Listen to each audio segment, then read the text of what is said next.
3월 한 달부터는 레위기에 대한 말씀이거든요. 이 레위기의 말씀을 통하여 광야에서의 제사법이 세상에서의 예배자로 사는 것을 어떻게 가능한지를 보여주는 것이 레위기입니다.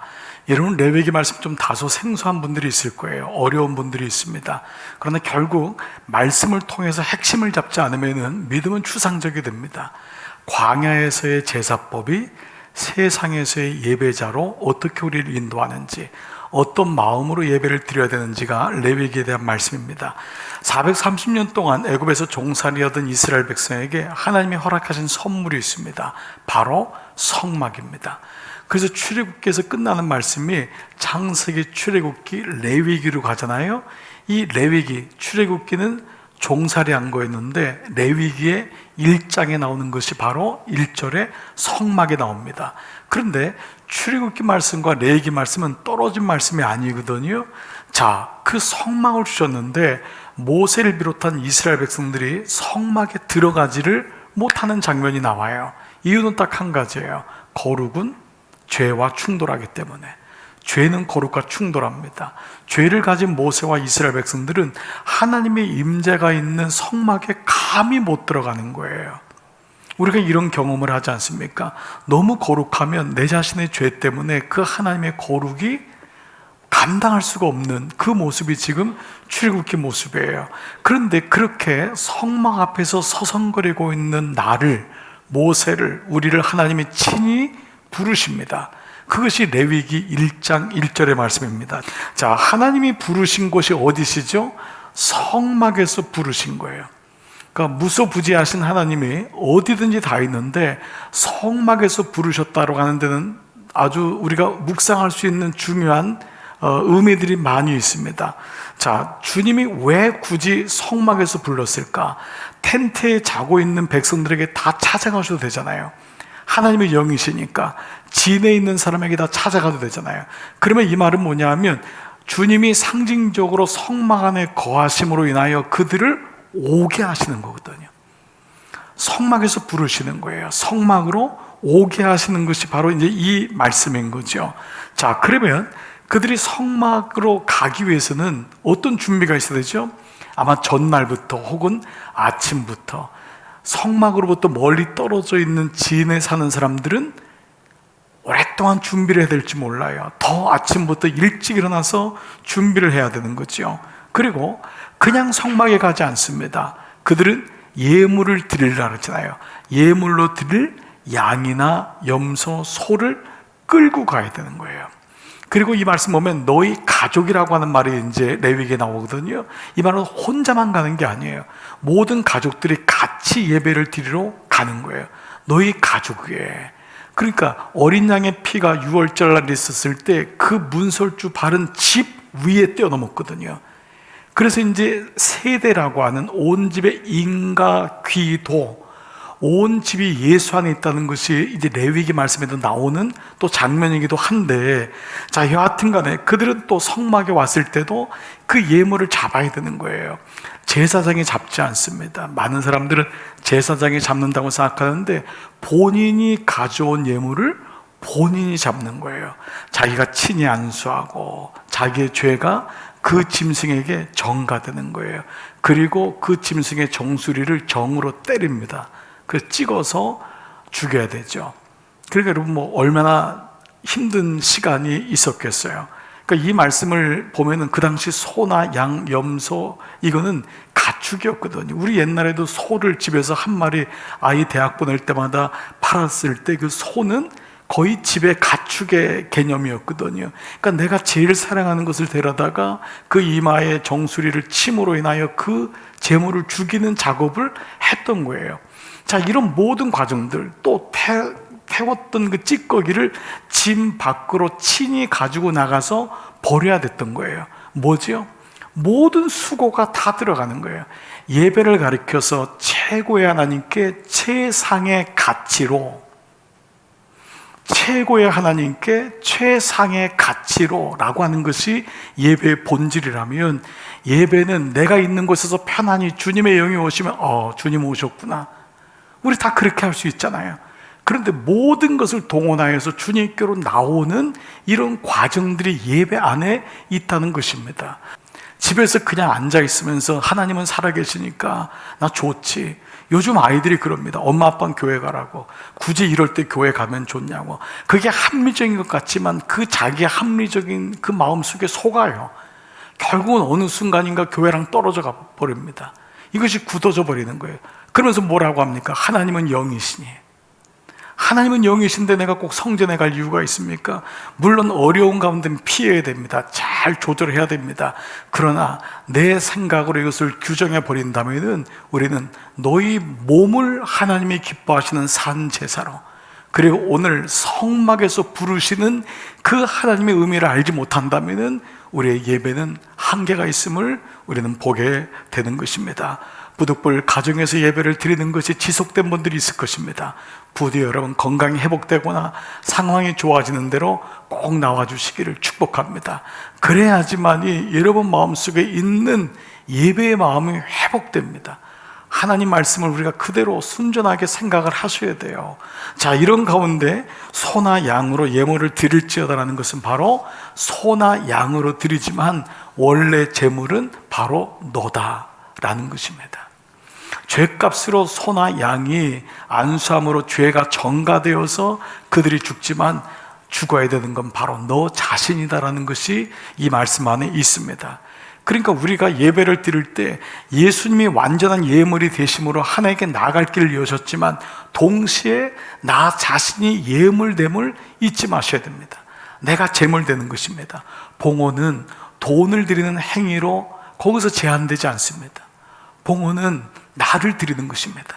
하나님께 나의 생각, 나의 전 존재를 드리는 것, 이것이 진정한 봉헌입니다. 그래서요, 레위기 말씀에 모든 번제, 화목제, 속제제, 속건제, 이 5가지가 있는데 물론 소제까지요. 먼저 4가지 양이나 염소, 소를 죽이는 것에 있어서 나와 있는 조건이 있어요. 1장 3절 그 예물이 소의 번제이면 흠없는 수컷으로. 이 모든 말씀에 번제 앞에 나와 있는 화목제, 속제제, 속건제 앞에 나와 있는 말씀이 이 말씀이에요. 뭐죠? 흠이 없어야 된다. 쓰다 남은 것, 그냥 아무거나, 그것이 아닙니다. 그리고 심지어 소제도 뭐라고 나와 있냐면 고운 가루로. 이 말은 뭐냐면 모든 봉헌의 진정한 2가지 의미는 순전한 것, 남의 눈을 의식하거나 자기를 속이지 아니하고, 2번째는 준비된, 그냥 와가지고 허겁지겁 드리는 게 아닙니다. 하나님께 용돈 드리는 것도 아니고 하나님의 거지도 아니신데 우리는 그저 바구니가 지나가면 지갑에서 꺼내서 1,000원 얼마를 그냥 꺼내는 것을 헌금으로 생각하는 경우도 있습니다. 물론 분주해서 준비하지 못하는 경우도 있지만 사실 그 헌금이, 봉헌이 순전하냐 준비된 거냐 아니냐 누가 아십니까? 여러분이 압니다. 여러분이 이것이 정말 준비된 봉헌이냐, 그리고 하나님이 아니십니다. 받으시는 하나님이 하나님의 용돈이 없으셔서 물질이 없으셔서 받으시는 것이 아니라면 예물에 대한 마음에 우리가 꼭 회복해야 할 마음이 바로 그 마음입니다. 자, 이제 이런 가운데 오늘 레위기 5장은요 속죄제에 대한 말씀인데, 속죄제는 sin offering입니다. 우리의 죄를 위하여서 드려지는 예물에 대한 말씀입니다. 자, 물론 속죄 제물의 가장 완성자는 예수 그리스도예요. 그분으로 인하여 우리의 죄가 용서받고 우리의 죄가 사함받는 거예요. 그런데 그것의 그림자가 오늘 레위기 5장의 바로 속죄제 말씀입니다. 그 중에 여러분이 읽었던 오늘 11절, 12절, 13절은 아주 가난한 사람, 7절부터 10절까지는 가난한 사람, 그 가난한 사람에 대한 얘기가 7절에 뭐라고 나와 있냐 하면, 만일 그의 힘이 어린 양을 바치는데 미치지 못하면, 죄를 져서 제물을 가지고 가야 되는데 양을 드릴 만한 형편이 안 되는 거예요.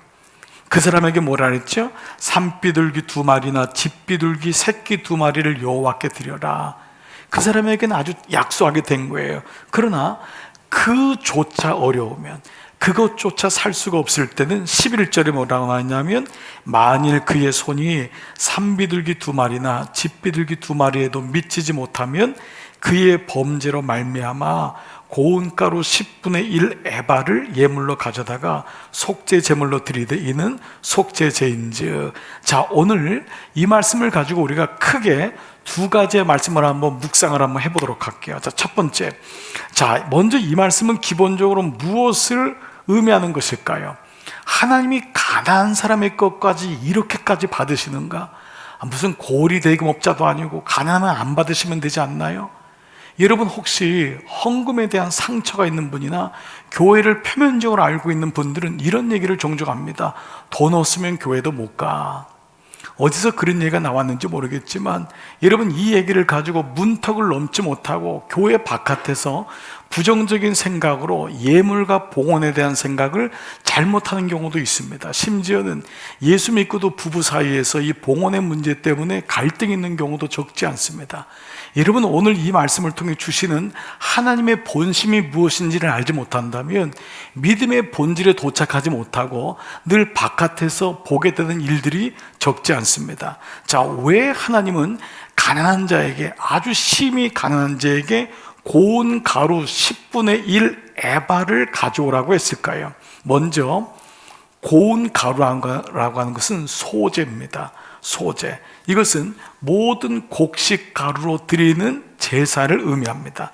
그런데 이 소제에 대한 1차적인 질문 가운데 하나님은 피 흘림이 없은즉 죄사함이 없다. 히브리서 9장 22절에 모든 예물은 피가 흘려야지 죄사함을 받는다고 했는데 왜 소제는 피를 흘리지 않는데 하나님이 죄를 용서하시겠다고 합니까?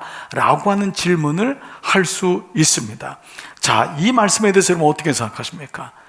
왜 소제를 드리는 자들에게 하나님이 특별히 나의 생명 같은 자들아, 나의 영혼 같은 자들아 라고 했을까요? 그것은 그 당시 가난한 자들이 천대받고 사람들에게 멸시받기 때문에 성막에 제사 드리러 오는 것조차 어려워하는 분들이 많이 있었던 거예요. 그리고 그 소제는 그들에게는 생명이었어요. 밀가루였지만 그들이 또 고기를 먹겠어요? 뭘 먹겠어요? 너무 가난하니까. 근데 그들을 향해 누구든지라고 하는 건 나의 생명 같은 자들아, 네페시, 나의 생명 같은 자들아, 너희가 소제를 가지고 올 때는 이렇게 하려구나 라고 하면서 하나님이 그 길을 열으신 거예요. 아무리 가난하여도 죄에 대해서는 면제되지 않기 때문에 그가 예물을 가져올 때 그들이 혹이나 주저앉을까 봐 하나님이 나의 네페시, 생명 같은 자들아, 사람들을 쳐다보지 말고 너 스스로 주눅들지 말고 소제라도 가지고 오렴. 이 말씀이 먼저 깔려 있는 것입니다. 왜냐? 소제를 드리는 사람들의 대부분은 극빈자였어요. 비둘기조차 구할 수 없는 사람. 왜냐하면 비둘기나 산비둘기도 지폐, 화폐를, 돈을 써야지만 구입할 수 있는 건데 집에 그것을 구입할 수 있는 화폐, 돈조차가 없는 사람이 극빈자였던 것입니다. 그들에 대한 말씀이 오늘 말씀인 거예요. 그러니까 이 사람들이 소제를 구하는 건 자기 땅이 있어가지고 밀가루를, 곡식을 구하는 것이 아니라 그야말로 이삭을 따라가면서 줍는 거예요. 이게 어디서 나왔죠? 룻기에서 룻이 이삭을 주었더라. 바로 그 말씀이잖아요. 나오미가 뭐라 그래요? 너는 지금 가서 이삭을 주워와라. 그 집에 가면, 그래서 뭐라 그래요? 그 이삭 줍는 걸 허락하잖아요. 바로 이 사람들은 이삭을 주워서 올 수밖에 없는 사람들, 너무 가난하여서 성전 나올 수 있는 생각조차도 못하는 사람들, 이 사람들에게 네페시, 나의 생명 같은 자들아, 부끄러워하지 말고 나오렴. 바로 이 말씀이 깔려 있습니다. 이 이유는 이렇게 속죄 죄를 소제로 드릴 수밖에 없는 사람들은 대부분 어떤 사람일까요? 노예나 종, 혹은 이방인, 혹은 병든 사람, 혹은 노약자들입니다. 율법적으로 구원의 범주 안에 들어오지 못한 사람들, 이 사람들이 바로 소제를 드릴 수밖에 없었던 사람들이에요. 그들은 성막에 갈 수조차 없는 거예요. 주인이 허락하지 않으면 성막에 못 가요. 병이 들어가지고 성막에 못 가는 거예요. 그 사람들에게 주님은 바로 이런 사람들에게 네페시, 나의 생명 같은 자들아 라고 말씀하고 있는 것입니다. 또한요, 이 소재는요 금방 타거든요. 그래서 제사 시간이 짧습니다. 소나 양 염소는 각을 뜨고 죽이고 각을 뜨고 불태우고 불탄 것을 버리고 이런 모든 시간들이 깁니다. 그러나 소재는 시간이 짧아요. 이 말은 뭐죠? 너희가 빨리 예배를 드리고 돌아가라고 하는 하나님의 배려도 있는 거예요. 주인이 부를까 봐.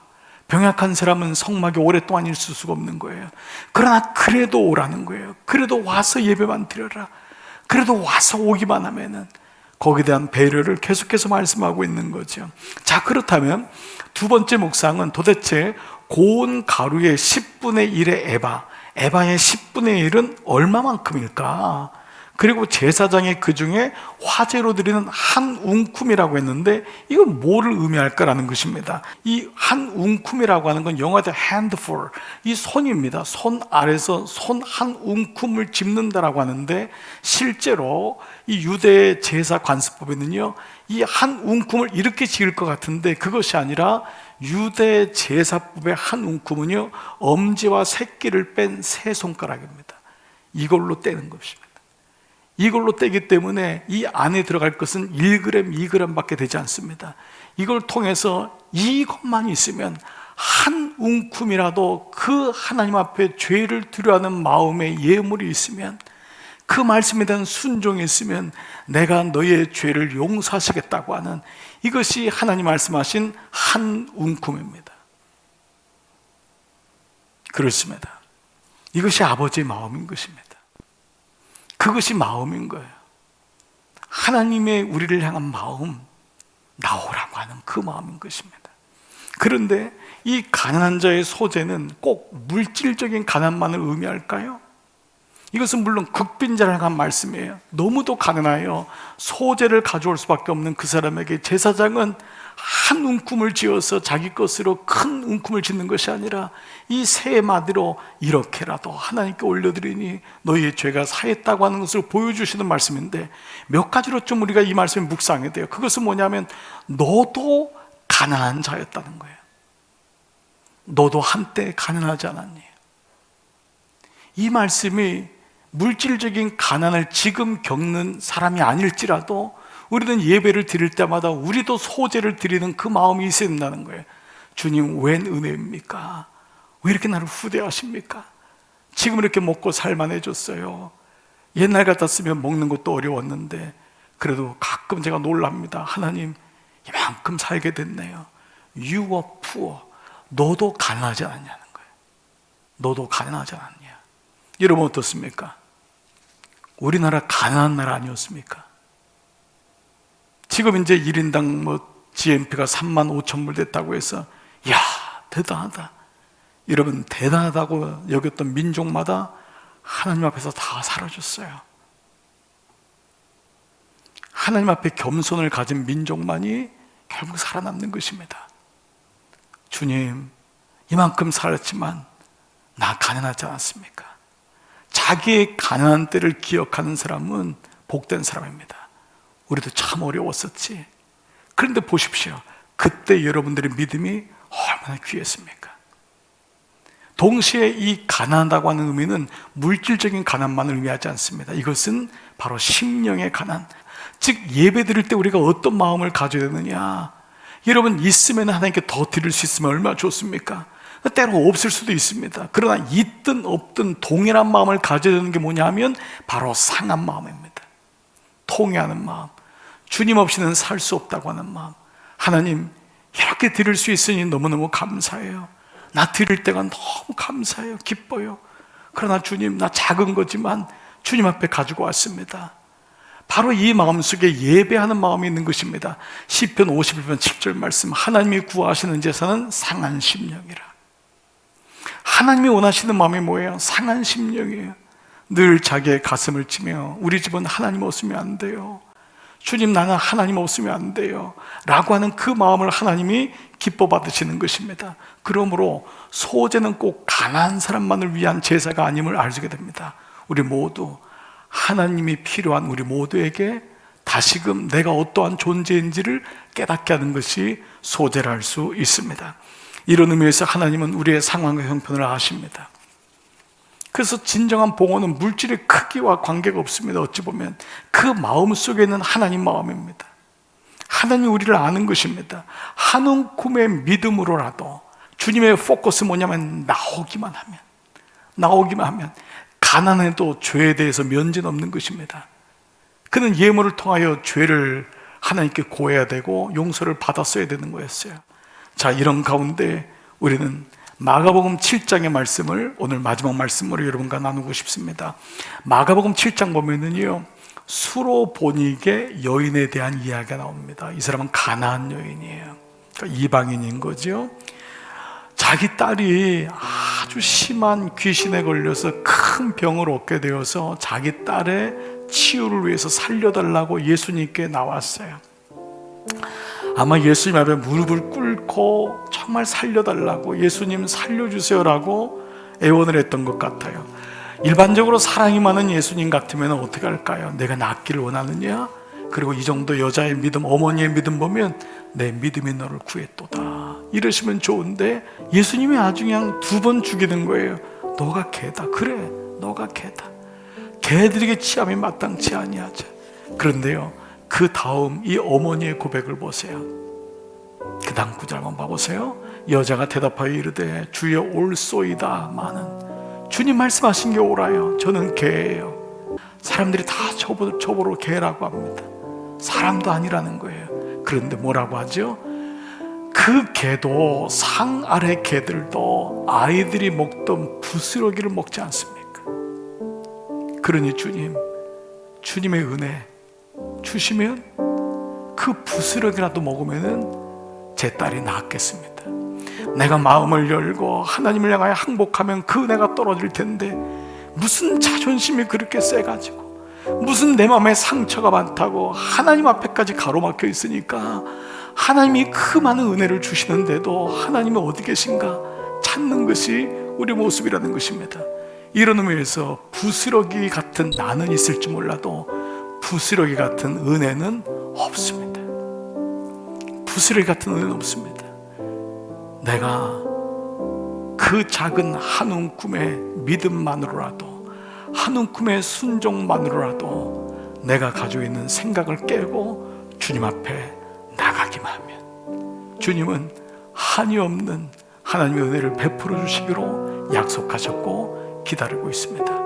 이것이 우리 인생을 향한 아버지의 마음인 것입니다. 사랑하는 여러분, 아무리 힘들어도 우리가 주님께 나오면 되는 것입니다. 그래서 여기 한 가지 마지막으로 우리가 꼭 해야 할 일이 있습니다. 은혜를 주시는 건 주님이시라면 내가 해야 할 일은 그 은혜의 보좌 앞에 나가야 됩니다. 그 은혜의 보좌 앞에 체면이 깎이고 자존심도 깎이고 사람들이 보는 눈도 있을지 모르지만 그 은혜의 보좌 앞에 나가는 것입니다. 설령 내 지난 과거의 아픔이 나를 힘들게 하고 개들에게 던짐이 마땅하지 아니하뇨 라고 하는 취급을 받은 적이 있더라도 나가셔야 됩니다. 가셔야 돼요. 그 고비를 뚫고 하나님 앞에 나가셔야 됩니다. 이 은혜가 여러분 가운데 있는 것입니다. 그 은혜를 가지고 나오라는 거예요. 그 은혜를 가지고 한 움큼의 믿음이라도 순종이라도 나오기만 하면은 내가 너를 붙잡아 주겠다고 말씀하십니다. 오늘 이 은혜가 여러분의 삶 가운데 함께 하시기를 축복합니다. 이것이 예배입니다. 주님이 여러분을 부르십니다. 반응하십시오. 주님 앞에 나가시는 여러분 모두 되시기를 주의 이름으로 축복합니다.